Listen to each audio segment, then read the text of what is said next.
See if any of this sounds familiar to you guys. I'm going to put it on double playback speed so we get through it faster. And go. Remind you of anything? Yeah. We hit a wall.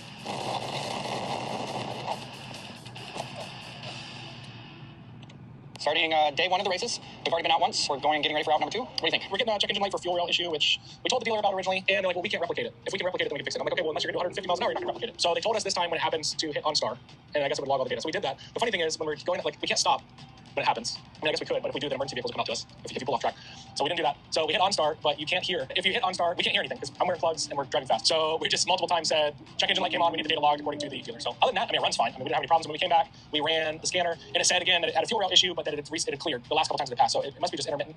It's not a fuel thing as far as like bad fuel because it happened last time too, and we've run, I don't know, 60 gallons of fuel through it at least since then. It does not do it ever unless it's on the track, and it only seems to do it if I'm wide open throttle doing like 130. I think that's what we've figured out so far. So other than that, brakes seem to be, I think they seem to be better. I'm still a little reluctant. I'm not going as fast as I have in the past just because last time we felt like we had some brake issues, so we're working our way up to it. We did a decent amount of maintenance on brakes. We did a full brake flush, and we did new brakes on the front. After looking online enough, there was no definitive answer on that because of the carbon brake rotors. The other thing was that when we bled the brakes, we definitely found debris in the brake fluid lines, and it was almost like a Vaseline. It was only found in the rear brakes, both bleeders of both rear brakes. And then the other thing was that fluid was definitely a darker tint, and we don't even know what kind of fluid. It could have been OEM fluid that was still in there. He could have changed it to race fluid and contaminated. We don't know. We just needed to change it out. So we 100% have the best that we needed to get, and it's totally flushed through. So that made a big difference. And I will say, this time he pushed on the brake all the way to the floor. Last time we were out, which was his first time out, I remember him saying it when I was in the car that, hey, I'm all the way to the floor. I don't have any more. Now when we hit it to the floor, ABS comes on. Not only do we feel it, which we didn't feel that before, there's definitely a change in the brake dynamics now. So it'll be interesting to see how the rest of it goes. So anyway, I'll keep pushing the car more. I probably only run like 7/10 so far as capacity of what the car can do, only because I don't want to go off track again. Last time we were lucky we went off track and we went in the grass, but there's a lot of areas that's not grass. After you do a bunch of maintenance like brake work, you don't really want to go out there and do 160. Anyway, we'll see you guys after. Good morning, Wish Track fans.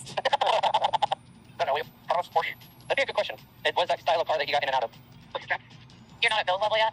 No. Oh, the slippery. Felt it. Track definitely more slippery. Just a little bit of rain. A little bit of sprinkle. Yeah, he's supercharged, I think. Meaning he's got more power than me. I was surprised he kept up. Is that a dark horse or no? No, it's a GT. It's equivalent to a dark horse. More than a dark horse, really. Just it's supercharged. Got his hand off the window. You're good, dude. You're good. You're good. I couldn't tell. His gloves are black and his car's black. I could see he was telling me to pass them. How do you like your gloves? Yay, nay, get used to it some more? Yeah, they're good. You could be burnishing them in, maybe. Ours smelled hot when we first started, remember? Yeah. Oh, challenge.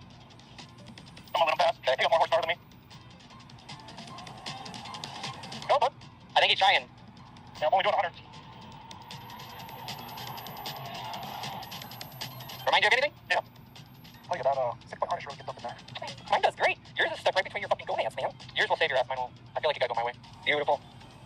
Nice one. You don't have to contend with other cars right there. Yeah. That did. Yeah, that was good. There, it felt like you were stopping. Yeah. It just doesn't like to stop after 130. Yeah. Don't worry about it. Just let off the brake. Just let off the brake. Give it gas. Touch the curb. Oh, damn it. No cars. Red car. Red car. Red car. God damn it. I don't know what happened. No car. You got dirt on your tires. I know what happened. So I let Chris drive the car. He took Harper on the racetrack. And this is what happens. Hold on. We hit a wall. No, I did it. Chris wet himself. I think. He came out of turn 8, everything's good. Turn 9 at Sebring, there's a concrete patch that you're coming through. Right on the apex, for sure you're supposed to hit it. But for sure it has less traction. And also I think I was a little tight. The back end swung out from behind us. We were doing 122 miles per hour when we lost traction. And we started spinning. We spun first windshield towards the wall. I was able to get it swung back to the right, where then we were facing the track, and we slid 330 yards, 3.3 football fields. I mean, we only made it about 75 feet on the actual track. On the pavement. Yeah, we went out and walked it. It was the day before yesterday. We went out and walked it. We actually drove out to the track after the track was cold, and we walked it to the entire length. We had some pieces of the car we had to pick up, which was neat. We were actually able to feel the difference. So that patch, which you'll see in the video, the patch of concrete is legit just normal concrete that was patched in. It's kind of slippery. Like it's just normal concrete like you have a driveway, right? It's just like this. Yeah, and the rest is asphalt with big chunky rocks almost in it. So if you take your foot and you kind of slide it on it, on the normal track, it doesn't slide at all. Anyway, 122. It was my fault. I was too tight. In the software, in the PDR software, there's a couple things. Number one, we did check tire pressure. It records 5 times a second. All tire pressures were good. Another thing to note is that was the first time that we were in sport mode on the PTMs. So in your PTMs, you have wet, dry, sport, race 1, race 2. We triple checked that morning of to verify which one does what. In wet mode, it says a bunch of stuff we don't care about wet. In dry mode, which we've been running for the most part, Should always be in race 2 ESC, which is the electronic ESC stability off. control, is on, and you I'll have a reduced explain amount of why. power. It doesn't say anything about traction control or anything like that, just the electronic stability control. In sport mode, it says the exact same thing. It still says ESC is on. It doesn't specify any reduced amount of ESC or anything like that. It just says that they give you more power. And then in race 1 mode, you have ESC off, and reduced power. And then in race 2 mode, you have ESC off and even more power. There's also a competition mode, which is separate of the PTM mode. In competition mode, they say that they give you full power and ESC is on in competition mode 1. And then you can also hit it again, and then you'll have full power with ESC off. So that's, unadulterated. You are in total control of the car, nothing in between or on the side. We had it. The whole point is we've only driven it in dry mode, which should have been ESC on and modified power at the lower modified setting. The day that this happened, we had it in sport mode, which should have still had electronic stability control. According to the manual, I should have, but in the car, what happened was that it spun out on that side, which more or less we're really feeling should have been a control factor of the stability control. The kicker is that when we look at the video, you can clearly see that Jason didn't steer the wheel. The only thing that we can possibly attribute it to is number 1, slippery surface. Number 2, that one spot happened to have a higher throttle input. We can't tell if that's a throttle input from Jason's feet or if it's a throttle input from the ESC, because the ESC does control how much throttle is being applied to the wheels. Obviously, that's how they control the stability. They say that it's done on the braking side, but they specifically state right there, reduced power. The problem is that one instance we had a 20% increase in throttle right at that exact time as it was losing, or it was a direct correlation of throttle and then loss of control. So we're thinking that had something to do with it, or sport mode had something to do with it.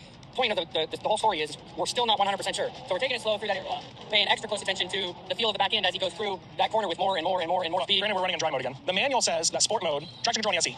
But when you put sport mode on in the car, it actually tells you the ESC turns off. So that's what we're saying, it contradicts itself. So here in wet mode, you see The manual is the identical manual from the C7Z06. You mindless fucks. Okay. Guys, had these guys had any obstruction, another car, a tree, anything, they'd be dead. 120, 80 miles per hour, whatever it is, something hits your driver's door when you're going that fast, that's solid, you're gone. It fascinates me how people think that they're fucking experts when I've been explaining for years that the cars do this. And even after it happens to them, they still don't have the class/humility to say, oh, you know what? I think that guy who was talking about the ediff glitches and how the throttle governor can unlock all of a sudden and give you full throttle out of the clear blue if you get the ediff to glitch, if you get the ESC to glitch, okay? So it's extremely dangerous to drive the car in anything but race 2 ESC off, because race 2 ESC off, the car is governing you the least. And you say, well, what are you talking about? That doesn't make any sense. It's still governing you in race 2 ESC off. But the difference is when it glitches, you don't have so far to go up. Whereas when you're in sport mode and it glitches, you go from having 70 or 50% throttle or whatever it's limiting you to all of a sudden 100% throttle. You go from having, super locked out ediff to no locked out ediff, and around you go. I've been trying to warn you guys about this for years. Everybody says that I'm crazy, and we keep seeing people happen to these people. And this instance happened to these people, and look what happened. Had they hit anything, the guy in the driver's seat would be dead right now. Had either one of them, the passenger seat, when the car spun to the right first, that guy would be dead. Imagine if that happened on a mountain road when you're going 80. That's all I got, guys. I shouldn't have to keep making the same video over and over and over, but I do, because everybody has a fucking learning disability. And one of these days, one of you guys is going to die. And I'll tell you something else, or you're going to end up quadriplegic or whatever it is. I'll tell you something else.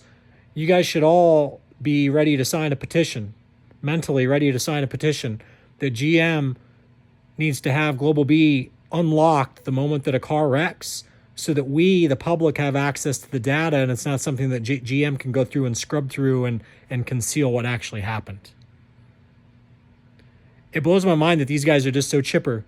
And I realize I was in fast motion, but even when you watch it without it, they've got no shame, they've got no fear, nothing. Oh, I guess it was me. I couldn't have been the car when I touched the curb, like Brandon said. It's not a coincidence that the ring drivers at the ring and the ZR1 and the ZR1X never touched the curbs. Blah, blah, blah, blah, blah, oh, blah, blah, blah, blah, blah.